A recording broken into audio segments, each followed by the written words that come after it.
Hello guys, welcome to my YouTube channel. I am Debjyoti Ghosh और आज मैं आपके लिए लेकर आया हूं एसएससी सीजीएल का एक प्रीवियस ईयर क्वेश्चन सेशन जो कि होगा इंडियन पॉलिटी के ऊपर इसी साल सीजीएल मेंस के लिए। तो चलिए बिना लेट किए जल्दी से ये शुरुआत कर देते हैं ये सेशन। Let's start.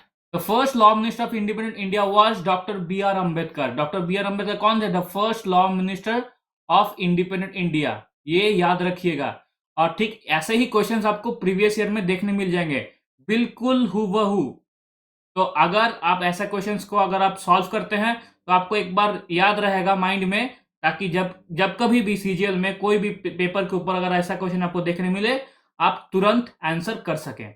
चलिए नेक्स्ट क्वेश्चन देखते हैं। Question number 2, what is the valid period of electoral bond? देखिए valid period of electoral bond scheme ये होता है 15 डेज के ऊपर। कोई भी जब कभी भी पॉलिटिकल पार्टी में इलेक्शन आता है तो आप इलेक्टोरल बॉन्ड से उस पार्टी को कुछ डोनेट कर सकते हैं।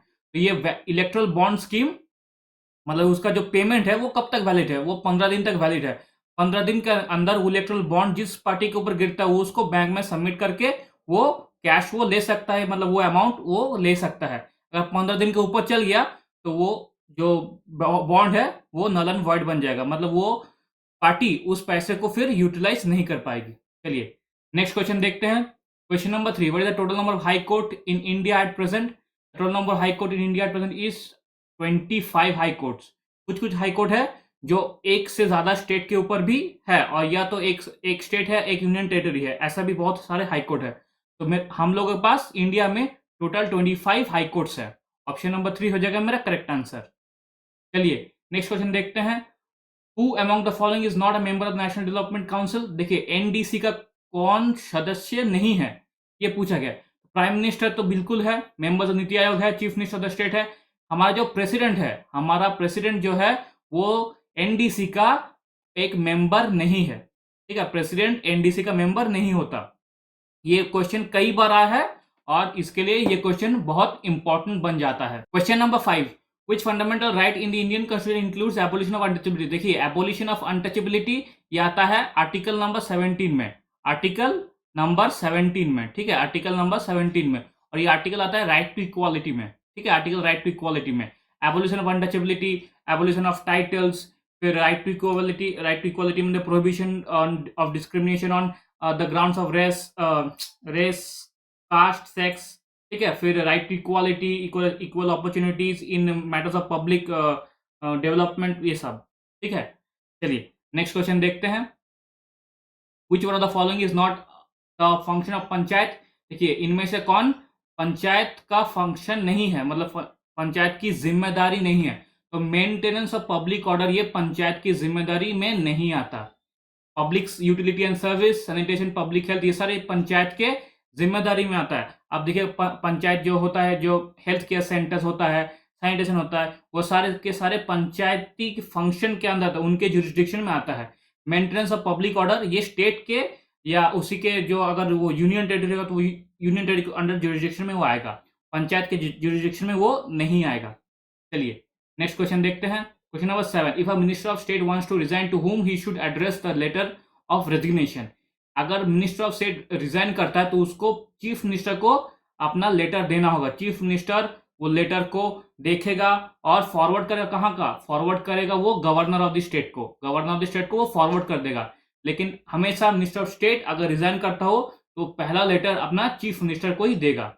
ठीक है, चलिए नेक्स्ट क्वेश्चन देखते हैं। What is the fixed members number of Rajya Sabha? Rajya Sabha में फिक्स्ड नंबर कितना है? वो है 250। टोटल जो होता है मैक्सिमम पॉसिबल राज्यसभा मेंबर्स होता है वो है 250। ठीक है, चलिए नेक्स्ट क्वेश्चन देखते हैं। Question number 9, who appoint the chief justice of supreme court? Chief justice of supreme court का अपॉइंट करता है president of India. President of India appoint करता है chief justice of supreme court को। Question number 10, what is the annual premium payable under the Pradhanmantri Suraksha बीमा योजना? Under प्रधानमंत्री सुरक्षा बीमा योजना द एनुअल प्रीमियम इज ₹20। ठीक है, ये है ₹20, 20 रुपए है सिर्फ। चलिए नेक्स्ट क्वेश्चन देखते हैं। Question number 11, the creamy layer concept refers to classification by economic level. Classification by economic level ये है क्रीमी लेयर कॉन्सेप्ट। मतलब क्या होता है, कभी कभी ओबीसी में अगर सर्टिफिकेट में अगर देखा होगा तो आपको होता है क्रीमी लेयर, एक होता है नॉन क्रीमी लेयर। ठीक है, क्रीमी लेयर का मतलब क्या है?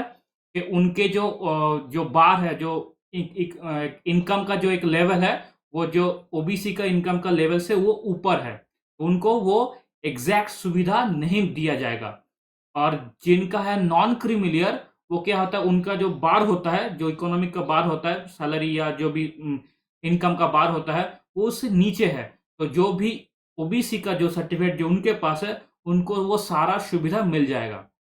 तो ये जो क्रीमी लेयर का कॉन्सेप्ट है, ये कॉन्सेप्ट है classification of by economic level में। चलिए नेक्स्ट क्वेश्चन देखते हैं। Question number 12, what is the retiring age of जजेस of supreme court? The retiring age of जजेस of supreme court is 65 years. कितना है? 65 ईयर्स। और 62 ईयर्स है हाई कोर्ट का। यह है हाई कोर्ट का और यह है सुप्रीम कोर्ट का। ओके, चलिए। Who is in charge of voter register at the polling station during the voting in India? During voting in India, the presiding officer वो होता है क्या? Incharge of voters register. वो इंचार्ज होता है। क्या होता है? इंचार्ज होता है during polling station in voting in India. During the voting in India, presiding officer is in charge of voter registers. चलिए question number 14, how is the president of India elected? President of India elected by single transferable vote. President of India elected by single transferable vote. Next question देखते हैं, which organ of the government consist of elected representative of people? कौन सी organ of the government में elected representative होते हैं? तो वो होंगे मेरे लेजिस्लेचर्स में। ठीक है, जुडिशरी में नहीं होंगे, मीडिया में भी वो नहीं होंगे, इन दोनों में नहीं होंगे, सिर्फ लेजिस्लेचर में आपको इलेक्टेड मेंबर्स देखे जाएंगे। चलिए question number 16, who was the first non Congress prime minister in independent modern Indian history? तो मोरारजी देसाई जो है वो एक नॉन कांग्रेस प्राइम मिनिस्टर है। ठीक है, Morarji Desai. In which year right to information act was implemented? The right to information act was implemented in 15 June 2005। In 15 June 2005 इस दिन को राइट मतलब आरटीआई इंप्लीमेंट हुआ था। Question number 18, which of the following is true? A, Indian constitution, ये Indian होगा, Indian constitution provide 3 types of municipalities, correct है। The CAG of India is appointed by the prime minister of India, ये गलत है, ये नहीं होगा। Schedule 1 of the Indian constitution deals with the language, ये भी गलत है। President of India is elected for the term of 5 years, ये राइट है। तो 1 राइट है और डी राइट है, तो ऑप्शन नंबर 2 हो जाएगा मेरा correct answer.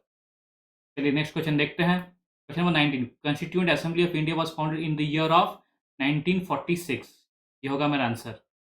Next question, question number 20, in the Indian constitution the power to issue a writ of the habeas corpus is vested in both in supreme court and high court.